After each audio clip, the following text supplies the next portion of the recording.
Hey everyone, it is Adrian from the Pageant Project with you. My special guest for today is Rovelyn Milford, who is Miss Intercontinental New Zealand.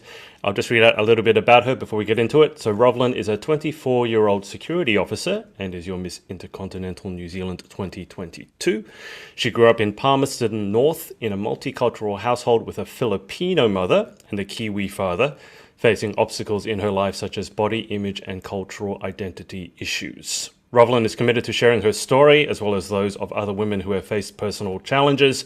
In 2021, she created the Be Uniquely You campaign and has been able to speak at community events in New Zealand, acknowledging the importance of self-acceptance and empowerment for the women of today and tomorrow. And you can follow Rovelyn on Instagram at Rovelyn_Milford. Rovelyn, welcome to the show. How are you? I'm good, thank you. And how are you, Adrian? It's such an exciting time to be here. I'm doing well. Was it weird to hear someone reading out your own bio? Yes, because normally I would have to say my own bio. So it's really different and so nice to have someone else reading out my own bio and just reflect on how much I've grown as an individual over the past few years, especially throughout the pandemic. Oh, we don't talk about the pandemic here. That never happened. Um, but I mean, I guess we should. Let's go back because you just mentioned how much you've grown over the last few years, and we were just talking before we went live about how long you've been involved in pageantry. But let's rewind before that, and why don't you tell everyone watching, whether it's live or on the replay, how you got involved in pageantry to begin with? Because pageantry in America is huge. Pageantry in the UK and Australia is smaller. And then I gotta think pageantry in New Zealand is smaller still. So how did you get involved in pageantry? So, as you know, growing up in a very Filipino community, Filipinos are very much into pageantry. And so in New Zealand, we have a cultural pageantry called Miss Philippines New Zealand. And in 2014, when I was 17 years old, I was encouraged by my local community here in Palmerston North to join Miss Philippines New Zealand.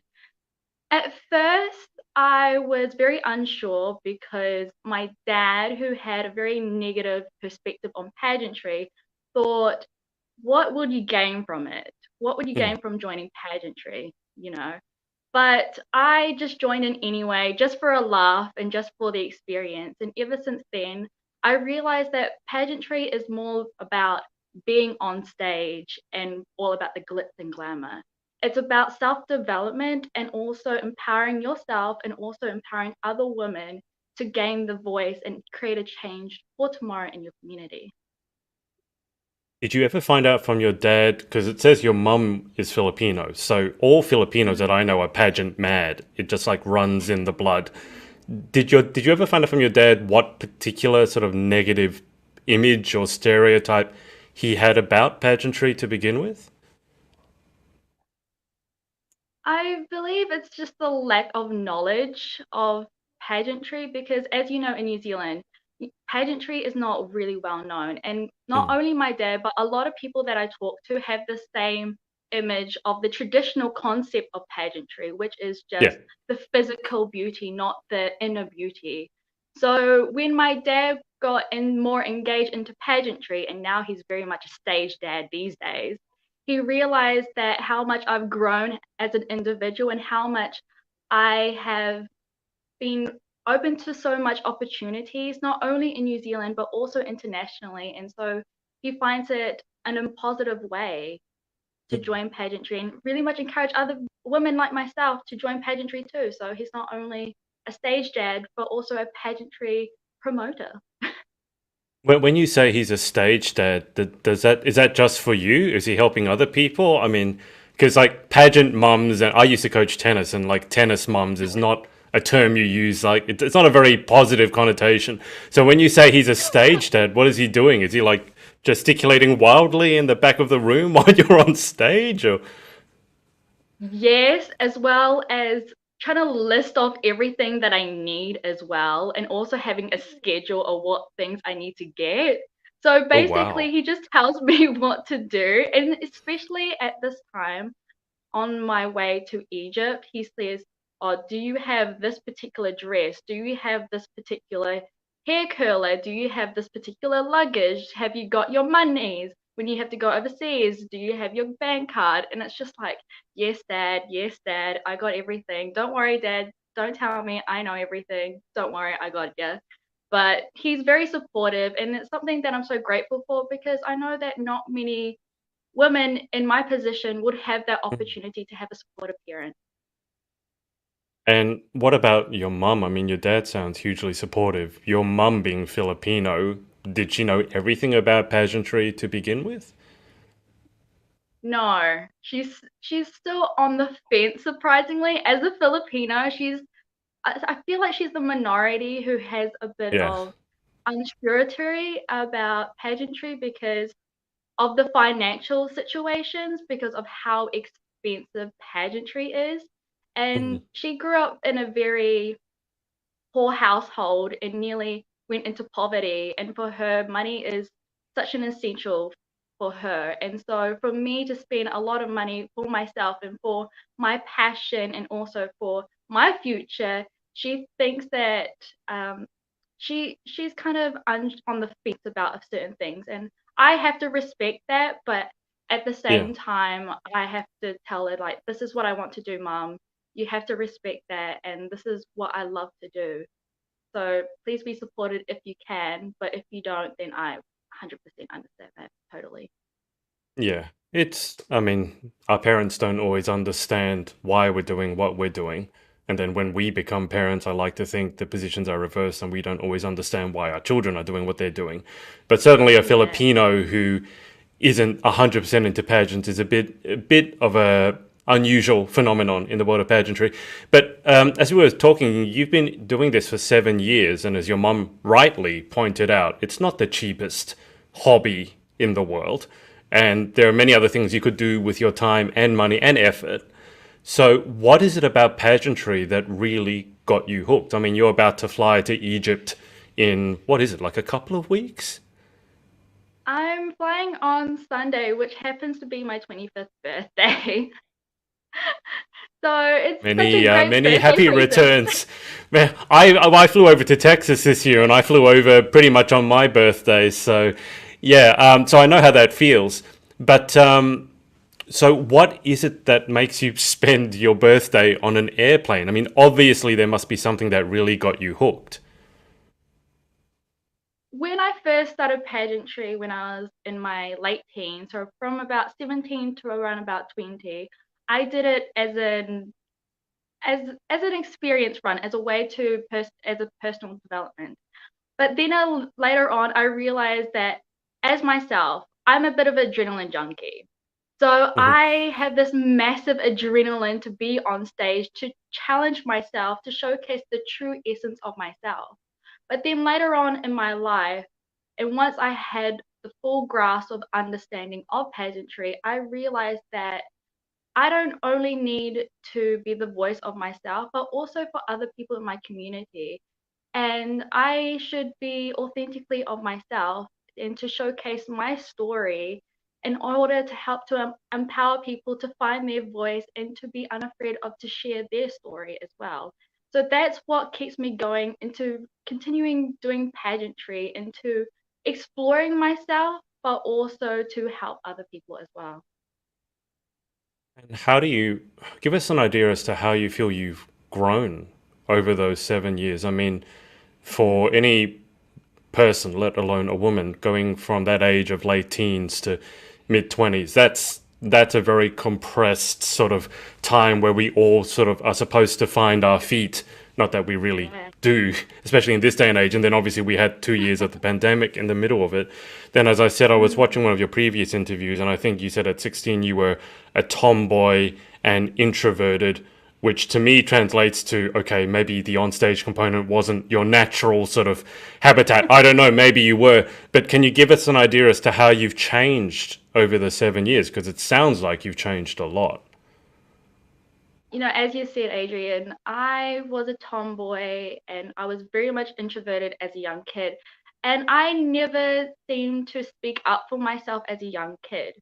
But as I got into pageantry, it made me forced to find myself and to force to really find my voice and to stand up for myself. because if I didn't join pageantry, I would still be the same person that I was at 16. So I'm Mm, really thankful for pageantry for giving me that that space to grow and to find myself, as well as being unafraid to share my story. Because I was very scared to share my story about having body image issues and to have mental illness as well, and as well as being unconnected with my Filipino roots, as grew up in a very much European household. mhm. And so for that, through pageantry, I've not only grown as an individual, but I feel more content as an individual as well. When you first started in pageantry, you would have just been in late high school, correct? Yes, yes, So did yes, your friends well. at the time when you said, "Hey, I'm going to enter a pageant," and there you are, 16, tomboy and introverted, when you told your friends that you were going to enter a pageant, what sort of response did they have? They didn't know anything about pageant. All they know was Miss Congeniality, the movie, and they thought, okay, so you're just Yeah, going to be on stage wearing bikinis and a good gown with a face full of makeup, and that's it. Sounds all yeah, right. But, um, and that's how I perceive pageantries as well. But it wasn't yeah. until later on to my 20s that's when I realized that pageantry is more than that. So back in high school, they were kind of don't care about it. They were very supportive, but they just went along with the journey with it. And for the people who are watching who are maybe overseas and haven't any idea where New Zealand is or what it is, or is it just part of Australia? Can you tell the people watching a little bit more about New Zealand? Because I've been there once. I was Yeah. in Queenstown, around that area. And I got to say, I think it's the most beautiful country in the world. I mean, I always say there's a reason that they decided to shoot Lord of the Rings in New Zealand because it looks like that. But can you tell the people watching a bit more about New Zealand, the people, the culture, the heritage? Mm. So, for those who do not know about New Zealand is firstly not part of Australia, but it is Australia's little cousin. And I know a lot of people seem to be confused with Australia because we are so close together, as well as Mm, our flags look exactly identical as well. But for those who do not know where it is located on the map, it is in the bottom of the South Pacific Ocean, right next to Australia. And sometimes we are not included on the map sometimes, but that's okay. You can just draw it on, or you can Google it and just trace it on. But there are two main islands of New Zealand, just briefly named North and South Island. Very basic, very simple, not difficult. And I currently live in the North Island called Palmerston North. And New Zealand is populated around about 5 million people. So mhm. basically, there's a bit of a joke that everybody knows everybody and that there is more sheep than people. Yeah. Fun fact, fun fact, I actually Googled this yesterday. There is, so every one person they can own 10 sheep. So there's about That's five a lot of times sheep. more sheep than people. Yeah, I know. That's why we consume so much lamb to kind of keep up with everything. You know what I mean? So, New Zealand is such a beautiful country. As Adrian said, it's the place for the Lord of the Rings. There is a lot of greenery, a lot of scenery, Mm, a lot of mountains, and these beautiful beaches. A lot of dull beaches, but if you try to find the little treasures of the beaches, I'm sure they are the most spectacular beaches in the world. For us people, we are very laid back. We're kind of similar to Australians, where we are just chill out, just like to hang out on the beach and have a bit of a barbecue here and there during the summer. But we are people that likes to hang out with a lot of people and have a great yeah. hospitality. Also, what makes uniquely New Zealand, lastly, is that we are a people of change. We don't only focus for ourselves, but also for each other. And that is really well represented throughout our history, as we are the first country that allowed the women the right to vote. We were Mm, also the first country to to ban nuclear weapons in our shores, as well as throughout the pandemic, we very much spread the message throughout our country about kindness. And through that, that what makes me proud to be a New Zealander. And I hope that little summary in general, my little summary in general, gives you a little bit of idea of the beauty of this beautiful land of New Zealand. That's well said. You should become a tourism spokesperson for New Zealand. It's funny, even from my perspective, I sometimes forget that Australia and New Zealand are actually two separate countries because that time that I was going to New Zealand, I completely forgot that I needed a passport. And then it was Yeah, like with two exactly. weeks, yeah, with 2 weeks ago, I'm like, hang on, New Zealand's a different country. I need a passport. I needed to rush my passport, which here in Australia means you need to pay hundreds of dollars to get it rushed through quickly. But I completely forgot that New Zealand was a different country because I've worked with a lot of New Zealanders in the past and I get along with them famously. I feel there's very little difference between Australians and Kiwis, as we call you guys. Mm, I'm not sure that I know there's a kiwi, the bird, or whether it was kiwi fruit, but yeah. we Aussies and Kiwis. Obviously, the accents are a little bit different. The one thing I always noticed about Kiwis was that they always greeted me every day, every working day, with the traditional Maori greeting.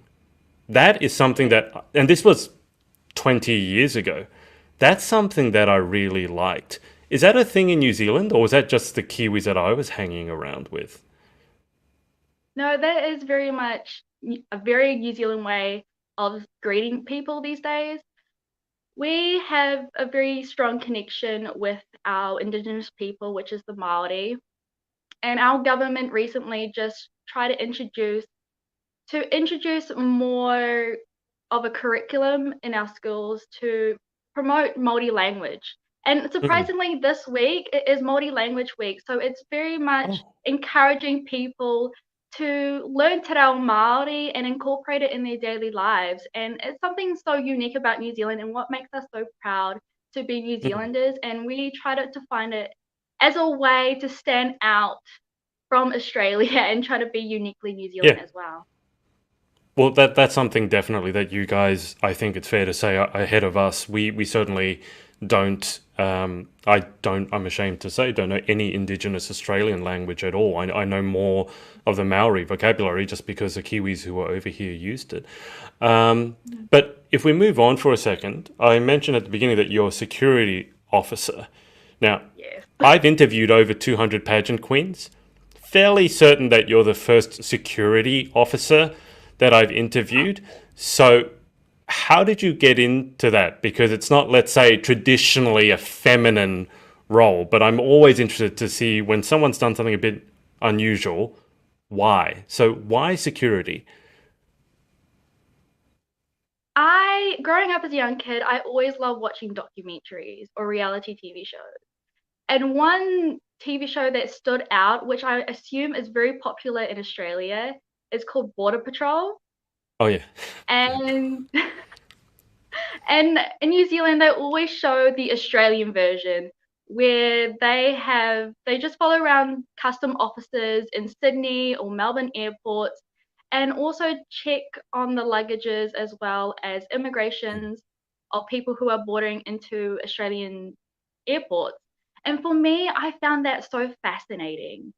Trying to investigate what people are hiding, as well as reading people's body language and knowing that you can potentially prevent something that could cause a massive tragedy in our Yeah. country. And through that, I wanted to delve even more deeper into the security field. And luckily, I went to university. I am the first person in my family to go to university and graduate Hmm. in university. Wow. And I am a very small group of women who graduated with a BA in security studies and defense. So luckily that kind of got me into where I am in the position is as a security officer.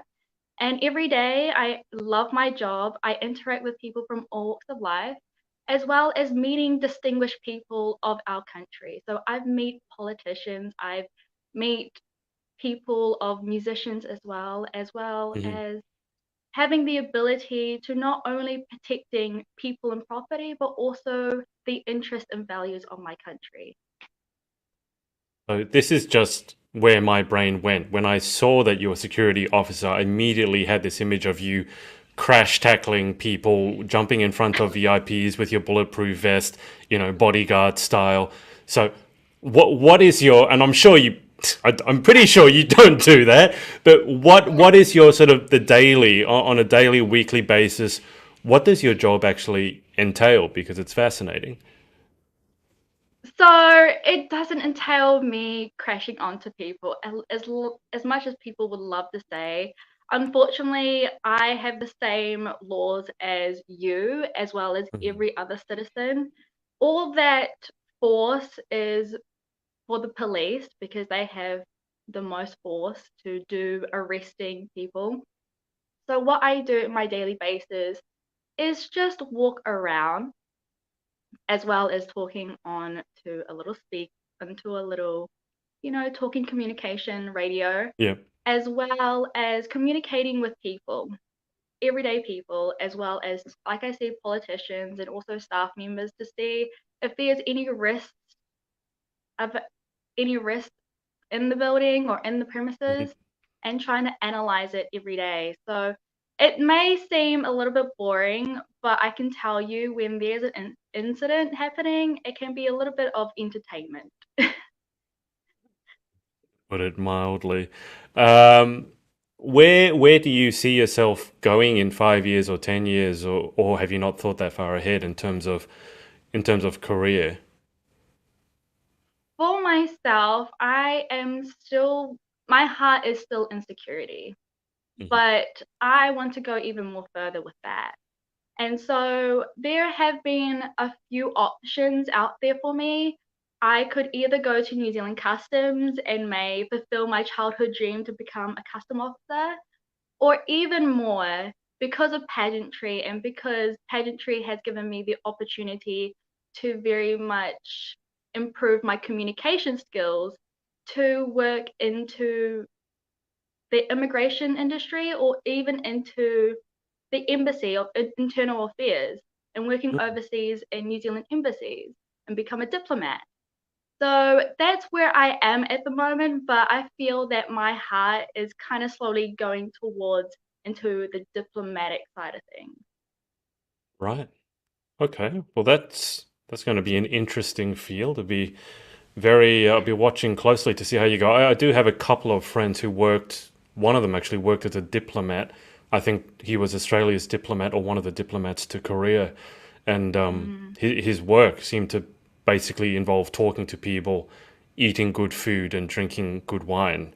It didn't seem like the hardest job in the world, if I'm honest. And he had to learn Korean, but yeah, I could learn Korean too if I got to do that every day. In terms of the pageant, so you're flying to Egypt on your birthday. Yes. Um, do you have any expectations as to how you want to do over there? Is it a case of you just getting over there and you're excited to meet all these people from literally all around the world? How are you approaching the international pageant? For me, it is such a wonderful opportunity to go to Egypt and to represent my country. And for me, being as a New Zealander, I want to represent New Zealand in the best possible way and to showcase that New Zealand does exist. So I want to showcase and embody the true Kiwi culture and true Kiwi characteristics, attributes, and also values. But also, I want to show them my true essence of self, the true Rovelyn, and to not only to showcase to to share my stories, but also to hear their stories as well. Because Miss Intercontinental's motto is called the power of beauty. Mhm. And so we all have that power of beauty within us. And so there is no better place to showcase and share our story is in Egypt, where all 80 of us women are all together, supporting and sharing the same message. It's still to me so cool that people are actually able to get together in person again now because we went for so long without actually sometimes even being in the same house, not being able Yeah. to talk to each other. to now think that we're actually able to travel again. It's still very cool. So you mentioned you want to obviously represent yourself and then represent your country. I give the Aussie girls grief all the time because when they go overseas to represent Australia, they always take the Vegemite and the Tim Tams, and it's always a stuffed koala. So, are you taking? Is there any New Zealand or Kiwi cliche equivalent of the jar of Vegemite or the koala? Well, firstly, I don't like Vegemite. Is I don't that a either. very It's okay. controversial? Oh, don't you? Okay, No, I good. hate it. Can't stand it. I'm sorry, bad Aussie here, but it's just salty death. So. It is. And we have the New Zealand equivalent of Vegemite. I don't know whether you have it in Australia, but it's called Marmite. Oh, that's what they have in the So, UK. Yeah, that's like yeah, Vegemite that's had diarrhea though. That's even worse. It's runny. I don't know. Is it runny in New Zealand? Because in the UK they showed it to me, and you can pour it. it's thick. It's super thick. It's more thicker than Vegemite, man. Like you need to pretty much you need to heat up your knife with hot boiling water and then scrape it. So And then do you you just like Marmite? Because Marmite to me tastes very similar to Vegemite. So if you don't like Vegemite, you're probably not going to like Marmite. oh no. I stay away from it like the Black Plague. It is awful. Okay. It is awful. But my dad loves it. He just consumes it every day. But for me, a lot of people like to give Vegemite to young girls and to see what their reaction is, just a bit Mm, of an experiment, which I I think that's a good idea, but I feel like that's a bit of torture to the young girls because yep. Marmite, Vegemite are not that great. But there is also, like the little koala bears that you Australians Hmm. give. We have the Kiwi, the little Kiwi Oh bird yeah. as well, little stuffed Yeah. toy, as well as the I Love New Zealand pen that you can easily lose. I love New Zealand pens. Oh dear. Um, the Kiwi, I don't know. Have you ever seen? I think it was quite famous. There was a T-shirt about New Zealand, about the Kiwi, the bird, Mm, and it's a little cartoon of the Kiwi, and then it's like yeah. showing like a recipe, and it like chops the head off, and then chops the body up into slices, and then the body because it's oval, and then it's chopped up Yeah. inside. They show it's like, oh, that's the kiwi fruit. So people actually think that some people think that like to get the kiwi, the fruit, you go and get this bird, the kiwi, chop its head off and chop it up, and that's how you get the kiwi fruit. I don't know if you've ever seen that, but it makes a really funny T-shirt to wear because if you wear it, people will go, "Oh, is that where it came from? I had no idea." Yeah, and then people just stay away from kiwi fruit in general then. Yeah. But kiwi fruit's really nice. I would encourage people to eat kiwi fruit. Apparently, it's really good for your bowels. So, there's no better way to Well, use it. look, I would certainly say try kiwi fruit versus trying Vegemite or Marmite. But I have taken Vegemite overseas to give to friends, but only as a Yeah. practical joke. Because 99% of people who I give it to can't stand it. So I take it over because they want to taste it. They're like, oh, can you bring Vegemite over? I was like, okay. Then they have one little bit of it and they're like, oh, this is terrible. It's like, yeah, Yeah. that's what I'm Yeah. saying. Um, but so you've got the pageant coming up very soon. Do you get to? Yeah. How long is a pageant? So it goes from September 27th all the way to October 14th, which is the coronation Oh night. wow, wow! So you're Mm. over there for a good almost 2.5 weeks. So do you get to do anything after? Do you get to see Egypt? Have you been to Egypt before? No, I haven't been to Egypt. Egypt has always been on my bucket list on the places I wanted to go because I'm a huge history nerd. I love Okay. history. So Egypt was always been the place to be. And luckily, after the pageant, I'm staying there for an extra 3 days, only at Sharm el Sheikh, where Miss Hmm. Intercontinental is being held. So Yep. I could luckily stay there and beach out, have a tan, and try to stay away from the New Zealand winter weather as much as I can. So I'm very fortunate to have the opportunity to go to Egypt. And apparently, Egypt is the furthest I've been. Been to around Asia, like South Hmm. Korea, Philippines, Singapore, but I've never reached out further from Asia. And from New Zealand to Egypt, it's around about 36 hours flight. So it's quite a long time. That's pushing it. Even as an Aussie, anything under 24 hours for me, that's a short flight. 36 is about average. Is it a direct flight or do you have to stop off somewhere? No, so there's a few stopovers along the way. So firstly, I get to Auckland to Melbourne, then wait for a wee while. From Melbourne to Dubai, then Dubai to Cairo, then Cairo to Sharm el Sheikh, where Miss Intercontinental is Wow. being held. Okay. Well, I'm going to say a prayer now for your luggage and hope that it makes its intended destination. Because ever since COVID cleared and we've been traveling again, the number of pageant girls who seem to have lost their luggage, as I said, I'm going to say a prayer because the last thing you want to do as a pageant girl is get to the pageant without your suitcases. Oh, absolutely. That's why I'm just writing my name in vivid on my suitcase so people know it's my luggage in my suitcases because, you know, with a lot, when you bring a lot of luggage, more than one, you're very Mm, much prone to lose it. So it's always important to be not only accountable and to be responsible of your luggages, but also be aware of where yeah, your luggages are going to.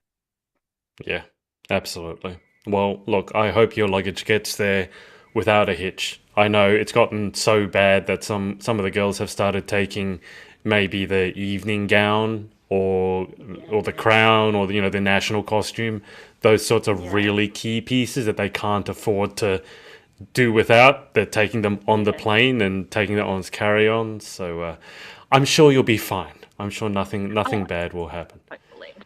Hopefully.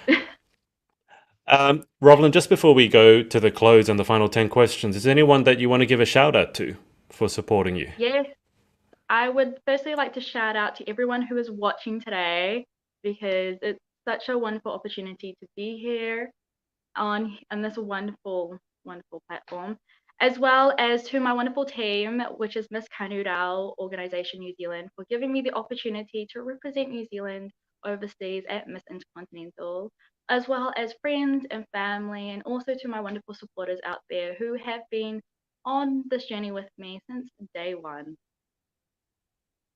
They won 7 years ago.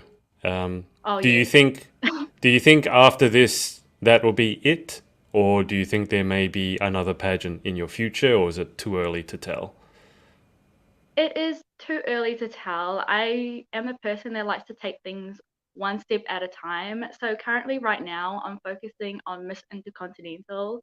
Yeah. Maybe if you ask me about, afterwards, then we'll see what happens. I tend not to ask a pageant girl whether they want to compete again right after they've competed because I think it's like asking a woman if she wants another child right after she's given birth. Uh, So, everything has its time and place. But those 3 days after the pageant, I'm sure you're going to spend most of them doing nothing because after two and a I half weeks of pageant, all you want to do is sleep, number one, and then two, nothing. Those two, and eat, yeah, probably. So, those eat. three things. Absolutely. Let's get to the final 10 questions. So, just 10 rapid fire questions to finish us off. So, number one, what is your favorite word? My favorite word is surprisingly absolutely. I say absolutely to everything. That's actually a word I say way too much. I don't know if it's my favorite word, but I realize I was saying it every sentence. So, it's probably my least favorite word now because I had to cut it out of my vocabulary. Because I'd say, oh, absolutely. It's like, oh my God, stop saying that word. Well, number two, what is your least favorite word? I don't like the word moist, and I know a lot of people would say the same thing. Moist is just such an odd word to say. No. I try to say anything else but moist to describe something damp. My favorite is your guys' facial expressions as you say moist. The word is one Oh, thing. The way that your faces look, the contortions I see, that's the best part of it. One person actually almost started crying. They hated the word that much. Yeah, I don't know what it is about that word, but it really polarizes. So yeah, I can say it. It's fine. But anyway, let's move on from that uncomfortable subject. Number three, in life, what gets you excited or what turns you on? fries. Fries is life. I love fries. Especially Kentucky Fried Chicken fries. Man, they make the best fries. Controversial, but honest. Hmm. I love fries. I haven't been to KFC in forever. So the fries at KFC, you think they're better than McDonald's? Yes, I don't like, to be honest, I don't like McDonald's fries because they're so thin and so oily Yeah. compared to KFC fries. I don't know Okay. whether you know the difference or whether it's very different in Australia in terms with their fries No. Yeah, the compared to New McDonald's fries Zealand. are very skinny and they're kind of limp. And I do prefer there's a chicken shop near me where the fries are thicker and they're crunchier. And I do prefer Mm, them to McDonald's fries. yeah. I just don't like very small, thin fries, especially when they look very dull. It's just like, nah, that doesn't look appetizing. Give me solid fries, big, thick fries You with look good like amount of you've seasoning on it. You look like you've spent quite a bit of time looking at McDonald's fries very disapprovingly. It sounds like you've given this quite a lot of thought. I was like, no, it's just not good enough. This is not what I want. This is not acceptable. I Um, feel like a fries connoisseur at times, just like critically analyzing fries. well, I will say, out of any food, fries is the one that habitually will get me the most excited. Like if you've had a really long day or really long week, just something. I mean, a lot of especially girls love sweets, but for me, it's always fries, fresh fried fries, some chicken salt, and it's just leave me alone. I'm just gonna sit on my Oh, couch, watch Netflix, just go away, don't talk to me. So I can are definitely you a agree big with you on that. are you a big fan of chicken salt? Yes. On fries, I never had it before on anything else, but then it's like on fries, it's like, oh, do you want chicken salt? It's like, what's chicken salt? It's like, oh, I'll try it. And then it's like, oh, it's even better than just salt. Yeah, it's not good for you, I'm sure, but whatever. I don't eat fries every day. So that was what turns you on was fries. What about what turns you off? What turns me off is uh, soggy food. I don't like soggy food. It's so sad. It's just what is excitement about soggy food? I know a lot of people who eat cold pizza, and it's just like, why? Why do you like cold pizza? They're so nice when they're fresh and hot, and there's a lot of flavor. I feel like all the flavor's gone when they're just so soggy. So that kind of turns me off. It's just people eating soggy food. Are you a bit of a food snob? Yes, I love food. Food is life. Food is life. I'm just getting the feeling that you've given a lot of thought to food and the way that other people are doing it wrong. So, okay, so no soggy food then. Well, I don't think anyone likes soggy food though, do they? No. I know a few people that do and eat it anyway, and it's just like, why? What's wrong with them? Why? I know. Why can't you just put it in the oven for about 10 minutes or put it in the microwave and heat it up? But I know not everybody has the time for it, and it's kind of understandable. They just want to eat it straight away. Now I'm just thinking about food. I'm thinking about the smell of freshly baked pizza and the smell of fries and the texture when you crunch them. This is a very dangerous line of conversation because I can't concentrate on anything else. So we better finish this before I have to go and eat something. Question five: what sound or noise do you love? I love music, just any type of music in general.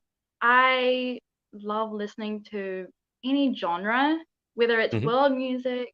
or pop music or rock or punk or actually not ballads or love songs. That's kind of the music I tend to stay away from.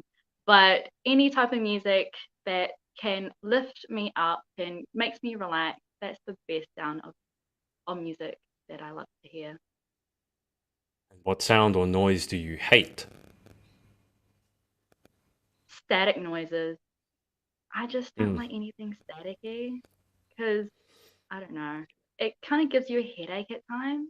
You just hear the same thing and it's like, am I Oh being yeah, paranoid or am I hearing stuff or what is going on? And you get kind of dazed and confused trying to figure out where it's coming from as well, it especially can when drive you're, you crazy. I've yeah, had a few interviews where I've had technical hiccups, and there's been not quite static, but certainly weird audio crackling, and it just drives you absolutely crazy. It's very distracting. So I can, if you're wearing an earpiece or something like for your security job and you're getting that static crack all the time, yeah, that would really be annoying. Give you a giant headache by the end of the day and make you want to kill everyone. So I can understand that. Question 7. If you could have any one superpower, what would you pick and why? I would love the ability to fly so I won't have to, buy any plane tickets. Mm, You can just fly everywhere for free. And the only thing you need to worry about is accommodation and also activity tickets at Universal Studios or at Disney World. So, I mean, it's a lot very cheap, that's the way oddly to live life. specific. That's oddly. Well, the only thing you need to worry about is, well, it's not every city in the world has a Universal Studios, I don't think, but you can obviously see where you want to go. All right. So, question 8. What job, other than your own, would you most like to attempt? I would like to be an archaeologist. As I said before, I am a huge history nerd, and I would love to find artifacts and relics from a certain period of time. More Mm, specifically in ancient Greeks, in ancient Rome or ancient Greece. That's kind of my type of area that I really want to delve into. mm, However, archaeology requires a lot of numeracy as well as scientific mindset. And I have to say, I am not very particularly strong in that field. right. So hence why I went into security because it bounds a lot more with literacy, which I am Mm, very much excellent right. Question 9. What's a job you would definitely not like to attempt? at. Ooh. A job of doing nothing. Being people who Being not unemployed? doing anything. Yeah, being unemployed. Yeah, because I myself was in that position before. I think during the pandemic, I was unemployed. And I felt really down and depressed throughout that time because I feel like I didn't know what to do with myself, as well as my parents keep on harassing me and being like, "What are you Yeah. doing with your life? You know, do you have any goals in mind to succeed Mm, in this life?" And I was like, "No, I've been applying so much jobs throughout the pandemic, but no one's accepting me." yeah. So, because of my experience, I would say unemployed, but I respect people who want to go through that route, and I understand and give out my sympathies to people who are currently in this position as well because it's very difficult. Yeah. I don't think it's unemployment, to be fair. I think it's almost just being bored or being directionless Yeah. or not having any drive when you wake up every day, which, that Mm, was probably all of us at times during the pandemic. So I can certainly understand that. You don't want to wake up today and go, well, not much to do with my life. So that's a very yeah, dangerous place to exactly. be. Final question. If heaven exists, what would you like to hear God say when you arrive at the pearly gates? Uh, I would love him to say, "Would you like fries?" I know everything goes back to food. I know, Yeah, I'm but seeing this. you can tell I'm fresh out of work. I'm haven't eaten since around about 12 p.m. and all I can think about is fries. You So in basically my want head, heaven to be a giant like chicken shop or giant KFC then. yeah, chicken and chip shop, fish and chip shop, whatever, that's kind of what I want to hear from God, because that food is everybody's happy space. It's a universal Yeah, place for all of us to enjoy. So why yeah. not go up the pearly gates and do something that you love? That sounds good to me. Well, Rovelyn, that's about it. Thank you so much for coming on. Thank you for having me. It's been It's such a joy to be on. it's great getting to chat to you and to a New Zealander. It's always good to chat to someone who's got a bit more of a familiar accent to me. I've interviewed a lot of the Brits, the Yanks, and other people, and it's always like coming home when I interview someone who's got an Australian or a Kiwi accent. But as I said, I'll keep you on the line for just a second whilst I play us out. Thanks to everyone for watching, whether it's live or on the replay, and we will speak to you next time. Bye for now. Hey, thanks so much for watching. Sorority Access is now open, so if you'd like to join an amazing group of women and learn how to be the most powerful, confident, and impactful queen possible, head to thepageantsorority.com. I'll see you there and see you in the next video.